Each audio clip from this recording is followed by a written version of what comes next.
जोशीमठ के बाद किन्नौर में खतरे की घंटी। क्या किन्नौर होगा अगला जोशीमठ? क्या खोखले हो गए हिमाचल के पहाड़? क्यों उठी सेव किन्नौर की मांग? जोशीमठ में भूधसाव की घटना के बाद अब सबका ध्यान हिमाचल प्रदेश के किन्नौर जिले में हो रही पहाड़ दरकने की घटनाओं पर है। पिछले कुछ वर्षों में किन्नौर में पहाड़ दरकने की घटनाएं बढ़ी हैं। बिजली परियोजनाओं और अवैज्ञानिक तरीके से हो रहे विकास कार्यों के कारण पहाड़ कमजोर हो रहे हैं। जिला किन्नौर की विभिन्न पंचायतों के लोगों ने किन्नौर के अस्तित्व को बचाने के लिए वो परियोजनाओं के विरोध में नो मीन्स नो और सेव किन्नौर की मुहिम शुरू की है। किन्नौर निवासी राम भगत नेगी का कहना है कि विकास के नाम पर किन्नौर अपना अस्तित्व खो रहा है। ब्लास्टिंग के कारण पहाड़ कमजोर हो रहे हैं, लोग काल का ग्रास बन रहे हैं।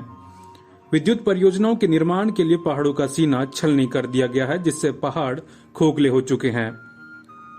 दसने की वजह से तो बहुत सारे कारण बताए जा रहे हैं, पर जो तीन जो रीजंस है या जो तीन फैक्टर्स है वो बहुत कॉमनली ऐसा लगता है कि शायद किन्नौर के साथ भी वो बड़ा कॉमन है। जैसे जो नंबर वन थिंग है कि सेस्मिक जोन 4 में आना किन्नौर का, यानी कि अर्थक्वेक जोन्स को हिस्सों में बांटा गया 1, 2, 3 एंड 4, यानी कि सेस्मिक जोन 4 और सेस्मिक जोन 5, यानी कि सबसे ज्यादा रिस्की 4 एंड 5 है। जोशीमठ 5वें में आता है और किन्नौर 4थे में। फैक्टर नंबर 1 जो एक बहुत ज्यादा फर्जाइल बना देता है दोनों ही जगहों को।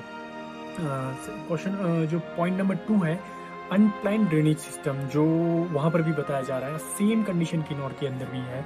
इसका प्योर एग्जांपल आज से 10 से 12 साल पहले हमने किन्नौर के रिकांगपिओ में देखा, जहाँ पर रिकांगपिओ हमारा हेलीपैड धस रहा था। सेकंड जो ठाकुर सिंह कॉलेज है उसे भी हमने धसता हुआ पाया। तो ये दो कारण थे, जो अनप्लान ड्रेनेज सिस्टम है और दूसरा सेस्मिक जोन 4 या 5 में आना दोनों ही जगहों का।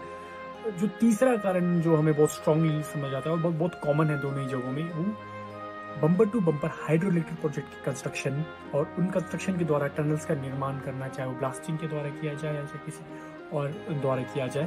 तो ये तीन जो कारण है, ये तीन बहुत एग्रेसिवली बताते हैं कि बहुत ही कॉमनली जोशीमठ और किन्नौर और जोशीमठ के बीच में बहुत कॉमन से फैक्टर है। किन्नौर में लगातार जमीन धंसने से लोग दहशत में हैं।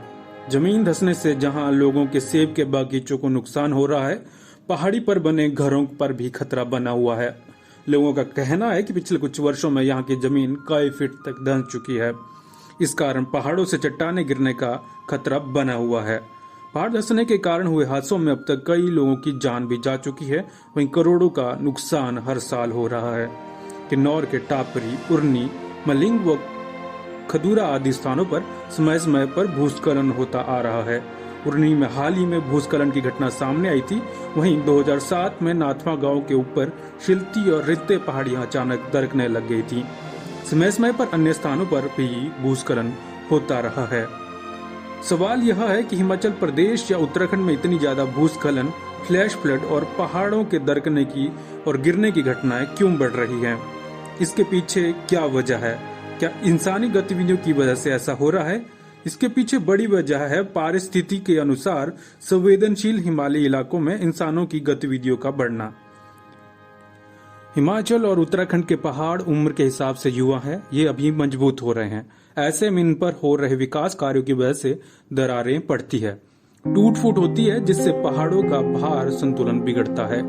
बारिश के मौसम में या बारिश के बाद इनकी नींव कमजोर हो जाती है और टूट कर गिरने लगते हैं।